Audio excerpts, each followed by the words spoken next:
Hey guys, welcome to the SimRacingPaddock. I'm WilliamSRP, and let's take a look at the newly released DRM Revival Mod for Assetto Corsa. This is going to be an interesting video, as the original DRM Revival Mod for rFactor still ranks as one of my favorite mods of all time. The detail and quality in the cars and sounds rightfully earned the mod's position as one of the must-have mods for rFactor. Now, with the popular mod being transferred to Assetto Corsa, along with some newly added cars, is DRM Revival a must-have mod for Assetto Corsa? Let's take a look. Firstly, I want to mention that this is a payware mod. That means you will need to pay a minimum of 15 euros or around $18.50 US to get the mod. If you want to pay more to support the modders, you are able to.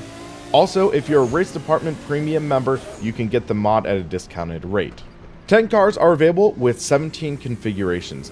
This being a payware mod means that things are handled a little differently than in the original mod. Almost all of the cars are utilizing fictional names and liveries.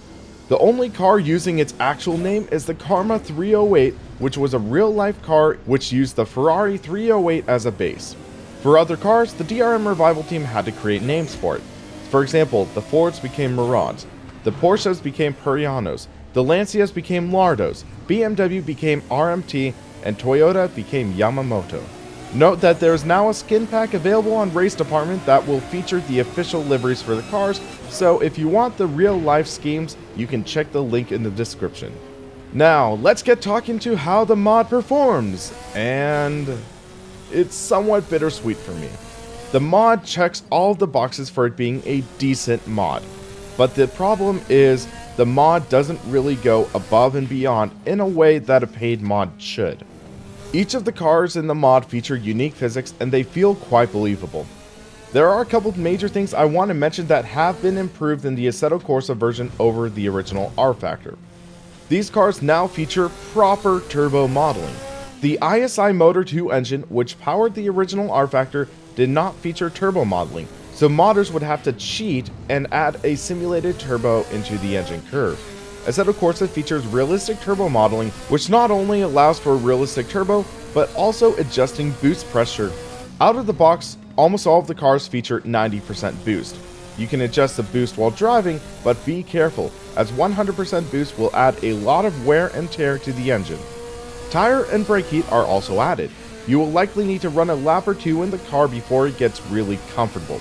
In my opinion, the cold tires and brakes may be a little over-exaggerated, but it is possibly due to the car's default setup as well. The physics feel solid, but it seems to be lacking a bit of that magic that I felt in the original DRM mod for rFactor. I don't know if that could be due to the force feedback feeling somewhat dull, but it just seems like the cars weren't as lively as I would have expected. Compared to other titles and also onboard footage I've seen in real life, it seems like that ragged edge these cars are supposed to have is somewhat dulled in the Assetto Corsa version. After testing this mod out, I decided to go back to the rFactor 1 version of DRM Revival to see if it was just me wearing nostalgia goggles or something. I could tell that I was enjoying the rFactor 1 version of the mod more. It felt a bit more raw, more visceral, but also more natural. The cars seemed to be more intuitive and led to me having a more comfortable feel while driving, despite the cars having a more lively feel. While the rFactor version of the mod is less technologically advanced, the driving behavior of the cars seemed to be superior in my opinion.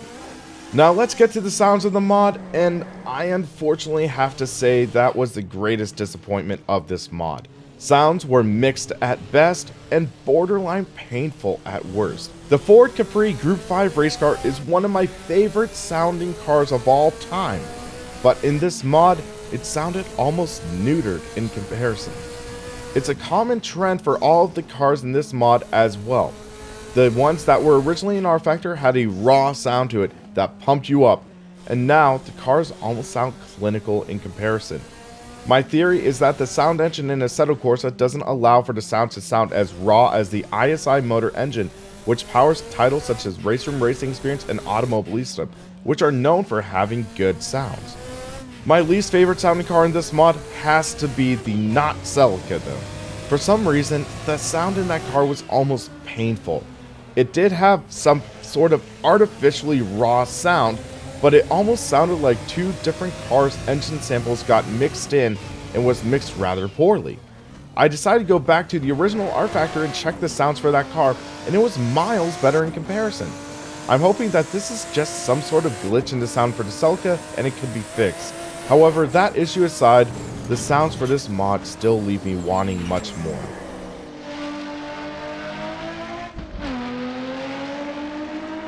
The verdict on this mod is one that's very conflicting for me. On one hand, I'm very excited to be able to drive these cars in Assetto Corsa. However, it seems like it hasn't had much of an evolution from the rFactor version, and in some ways has felt like a step or two back. Another problem we have is excellent competitors. For example, we have Racer Racing Experiences Group 5 content. For around $12, you get 7 Group 5 cars and over 40 liveries. Granted, you don't get cars such as the BMW M1, Karma 308, or Toyota Celica, but you get interesting cars such as the Nissan Skyline 2000 RS and Chevy Corvette. Project Cars 2 also has a solid variety of Group 5 race cars as well that comes included with the game, so keep that in mind as well. Reluctantly, I now have to concede that, in my opinion, the DRM Revival Mod for Assetto Corsa is not the best solution for Group 5 racing fans.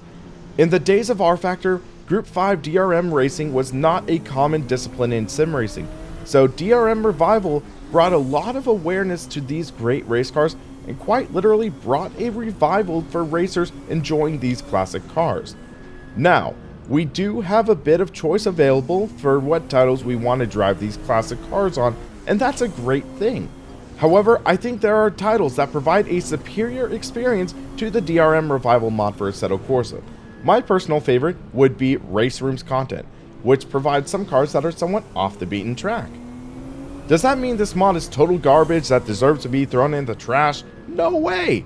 There are significant improvements over the original rFactor mod, such as the turbo modeling and advancements in tire and brake heat. Also, factor in the features from Assetto Corsa, such as virtual reality support, and it helps flesh out the experience. This is still a fun mod, and if you like classic Group 5 racing and Assetto Corsa, then you'll likely enjoy this mod. But at almost $20, I would have hoped for a more polished experience. Just a reminder, this is my opinion, and yours may differ, and that's great, so let's hear your opinions in the comments. Do you agree with me, or do you think I'm full of crap? Let us know. If you like this video, please hit those like and subscribe buttons and help keep us on track. For the SimRacingPaddock, I'm William Mars, and you have a great rest of your day.